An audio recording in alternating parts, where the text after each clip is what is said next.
Have you ever wondered how a daily journal can go from this to this? I'm Titleless Musings, and in this series, we will be exploring journaling, how to begin, my advice for you as somebody who has journaled for 4 years, and all the different things that come with the art of journaling. We'll discuss how to practice journaling, how to set up a journal, different pages you can add, and my best tips that I wish I had known when I started journaling.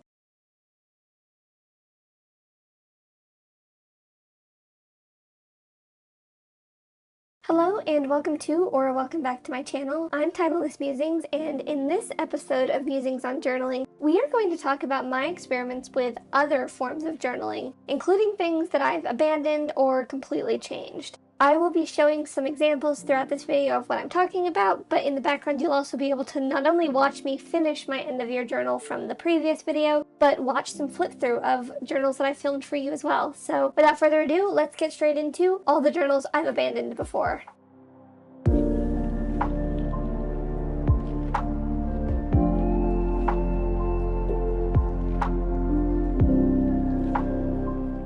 So my planner that I use is a daily Leuchtturm 1917 planner. It has each day broken up into hours with 1 page each day, and there is a section for notes at the bottom of each page. This is a style that I've used for the last 3 years. I change color every year. Originally I had a blue one, then I got a purple one last year, and now I'm using a maroon red one.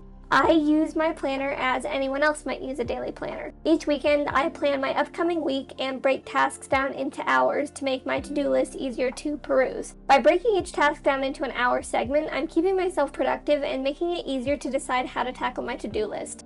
Another way that I use this planner is at the beginning of the year, I'll color code annual events and things that don't change, like birthdays and holidays. This helps me schedule my year and my weeks better and plan more efficiently as the year progresses.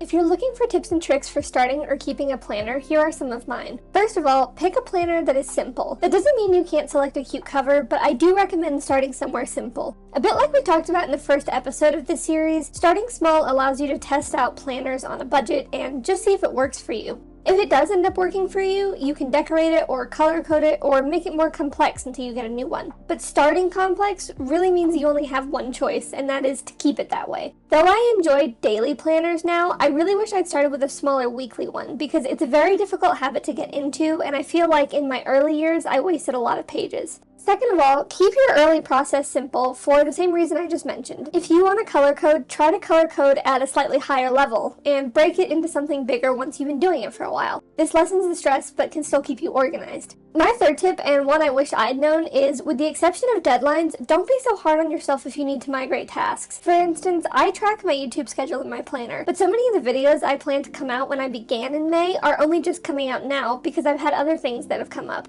I used to beat myself up about this, but thinking of your planner as an assistant and a guideline, not as a rule that you're punished for breaking, can really help. Some deadlines have to be hit for work or school, but other things you can move until a more convenient time for you. Your planner will not yell at you for missing an activity, and life happens. This is perfectly okay.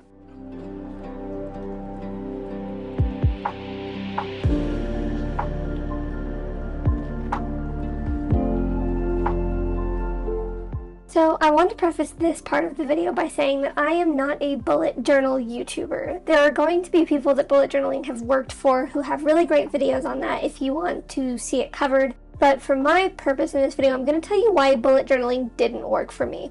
Before I ever considered daily journaling, I started bullet journaling way back in 2017 when bullet journaling was really becoming the thing that you did, and I hated it. I've never said that about a journal before, and honestly to this day I still love watching bullet journal YouTube, but in practice for my life it was really one of the worst journals I've ever set up. I kept it for about a year diligently, really trying to give it a run for its money before realizing that this was just not it. I'll go into more detail about why I quit in a moment, but the question should be, why did I even begin? As I said, everybody was bullet journaling and I had pretty bad FOMO. It looked like such a fun hobby and I wanted to join in. I picked up a cheap bound notebook from Target and I just got a couple of really cheap gel pens. The first thing I set up was weekly logs, and I didn't draw or sketch or really add any color. I just set up future logs and decided to try and work week by week before I eventually gave up.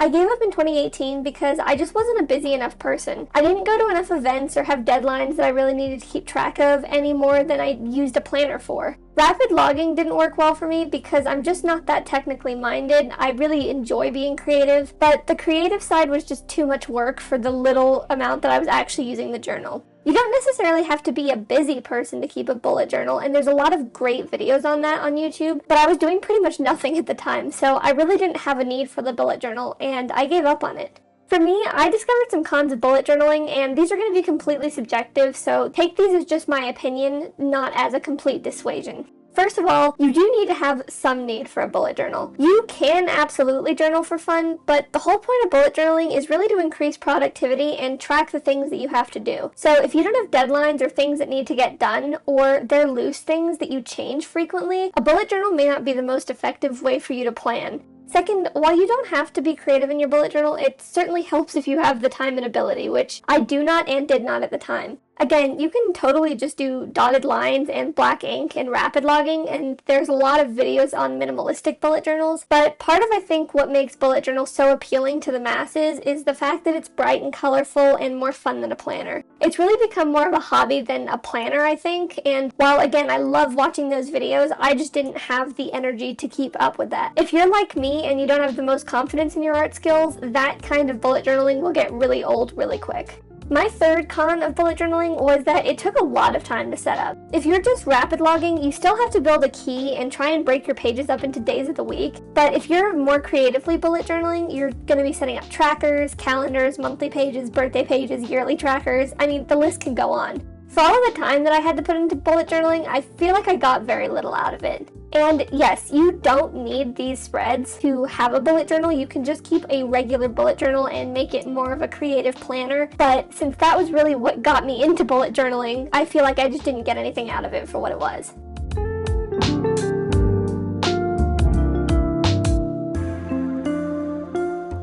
As I said in the first section of the bullet journal topic, I am not trying to dissuade you from trying a bullet journal at all. And if this is something that piques your interest, let me give you some tips and advice based on someone who quit bullet journaling. First of all, don't feel like you need to throw yourself into a bunch of trackers until you are absolutely sure you want to give them a try. I tried to do mood and habit trackers from the very beginning and burnt myself out. They were tedious creations that I didn't like, nor did I use. For all the time that I put into setting up trackers, I think I maybe used them for a month in my bullet journal, and then tried to pick them up years later in journaling, and again, just found them completely useless. Trackers inherently aren't bad, but just make sure they're ones that you want to use, and make sure they're tracking things that are helpful to you, because then you'll be much more likely to stick with it.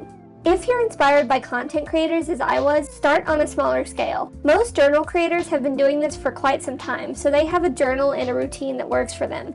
You should certainly take inspiration from their styles, but you don't have to do massive art projects to get started. I fell into that as well, and I wish I'd just taken some inspiration from those creators instead of trying to completely replicate a system that they had built over many, many years. My third tip is, if you're not busy enough for a bullet journal, try a small weekly planner. As we just discussed in the planner section, you can still draw and decorate and make that more complex to a scale that works for you, but the time and money you're investing is likely going to be smaller, and you may find this a better option for you if you have less to track but still need something to track everything.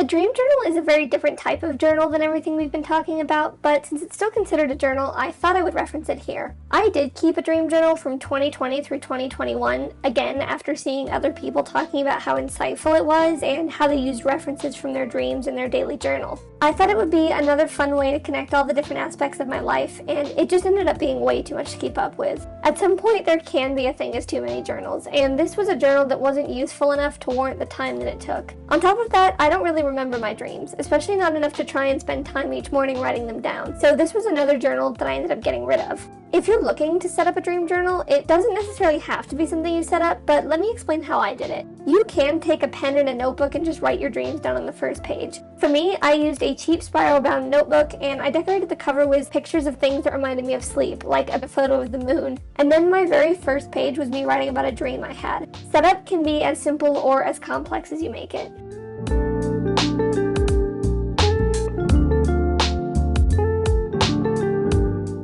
Let me give you some of my tips for a dream journal. My first tip is to write in your dream journal when you actually remember a dream. Though I've seen a lot of advice online about journaling every morning in a dream journal, for me, that never ever worked. I found it to be such a slog to work through dreams I didn't remember, and I wish I hadn't kept forcing myself to do it every morning for a year.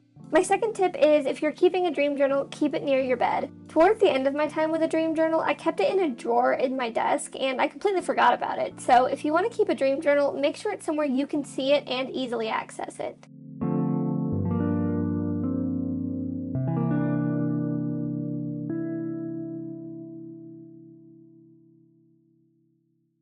So a journal I actually still do keep is what I call my common ground book, and it's a dumping ground for everything that doesn't have a place. Things like practice spreads, language learning, and pen swatches. It's basically a book to hold everything that I want to jot down, but that I don't necessarily want taking up space in my regular journal. I call it my common ground because it has a common goal, and that is to be a space for me to put everything that doesn't have a place. My common ground journal is different than my daily journal because my daily journal consists of things that I want or need to remember. It's a journal that I don't want to throw away or lose, and everything in the journal is in it for a specific reason. On the flip side, my common ground book is basically bound scrap paper, so if I got rid of it, I'm not losing anything. It's really just a tester place before things go in either my K-pop journal or my daily journal. When it comes to do I recommend keeping a common ground book, if you're someone who is or wants to be more creative with your journals, I do recommend it. It's a great place to test your ideas, try making practice spreads, or just to swatch your materials before you put them in a journal that you may worry about ruining. If you only do creative planned spreads once in a while, then scrap paper would work just as well as a common ground book.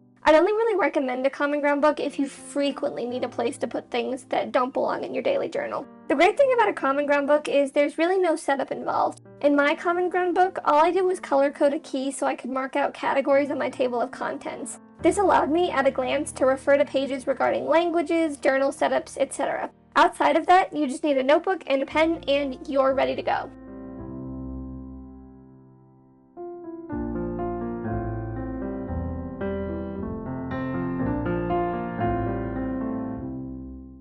With all of the journals I've tried and abandoned, you may be asking, Titleless, what journaling do you actually do? Well, I keep my daily journal as my one single journal, a catch-all, if you will. It is the only journal I've built the habit of using, it's the only journal I always have on me, and it's the only journal I ever think to look in if I'm referencing something that I've previously spoken on. Due to the fact that I'm playing the video of a journal flip through in the back, I won't pop up specific examples, but just know the video you're watching now is my actual daily journal. Because my journal is always around, it's a good planner. I can write my to-do lists either daily or weekly and see them easily and regularly. It's a good place to write dreams because that ties in with my daily life. It's a place that, if I ever wanted to, I could add trackers because I know I'd see them and fill them out. My K-pop journal is just for YouTube, but if I'm not filming, even my K-pop content goes into my regular daily journal. For me, one catch-all journal that's a bit messy is more reflective of my life. My life is not broken into perfectly organized chunks, so my journal isn't either, and I enjoy it.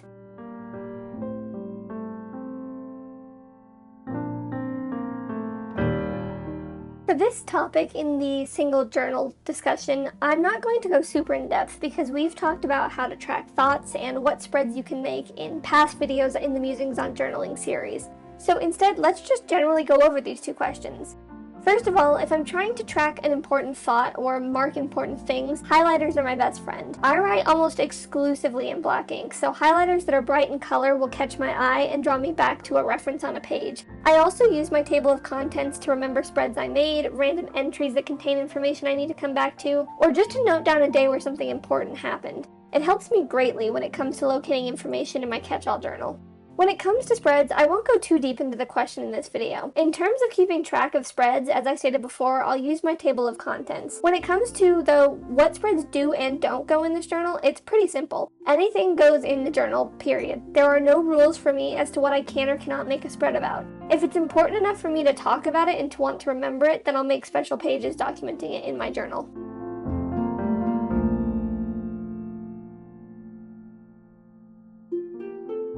For the last part of this video, let's talk about tips and tricks if you want to keep a single journal. My first tip is, if you want to keep a single journal for everything, you really have to abandon everything you know about formatted journaling. You have to understand going in that a single journal is likely going to get messy and a bit out of hand, but the messiness is what makes the journal rewarding. My second tip is to try a single journal for a month or two and see how it works for you. Is it easy to track things or difficult? Do you find yourself wishing you had separate journals? Trying it for a set period of time allows you to determine if one journal is good for you, if multiples work better, or if journaling just isn't for you at all. My third tip is don't be afraid of putting things in your journal. This sounds silly, but I had a hard time cutting down to one journal myself because I'd implemented mental rules on what belonged where. It may take you a while to get comfortable with putting everything in one journal, but give yourself that grace. And don't feel bad for wanting to put things in your journal. There's nothing that's weird or strange when it comes to your journal, so write and make pages for anything that moves you or that makes you think. It's all valid and can absolutely belong in a single journal. My last tip for you is to dedicate the time and creativity to a single journal that you want. I've spoken a lot about how it feels like I never had the time to fill out these other journals, but the rule of so-called time management does apply to a single journal as well. You don't have to spend hours making pages or hundreds of dollars on fancy materials. Your journal should still be yours, whether that's large and extravagant or minimalistic. In fact, my single journal bounces between both a lot, and that's what makes it so authentic and fun. As we come to the end of this video, I'd like to add a final disclaimer that this video is not intended to dissuade you from trying these journal styles, nor is it a knock against anyone who does enjoy these journal styles. The brilliant thing about all these types of journaling is that it's so adaptable, and what works for one may not work for another. If you find something you enjoy or a journal style that works for you, keep at it. I really appreciate you taking the time to watch my video. Please do consider liking and subscribing to stay tuned with the series, and feel free to drop your questions or comments below. I'll be adding questions to upcoming videos to help you get better acquainted with daily journaling. As always, thank you so much for watching, and I'll see you next time.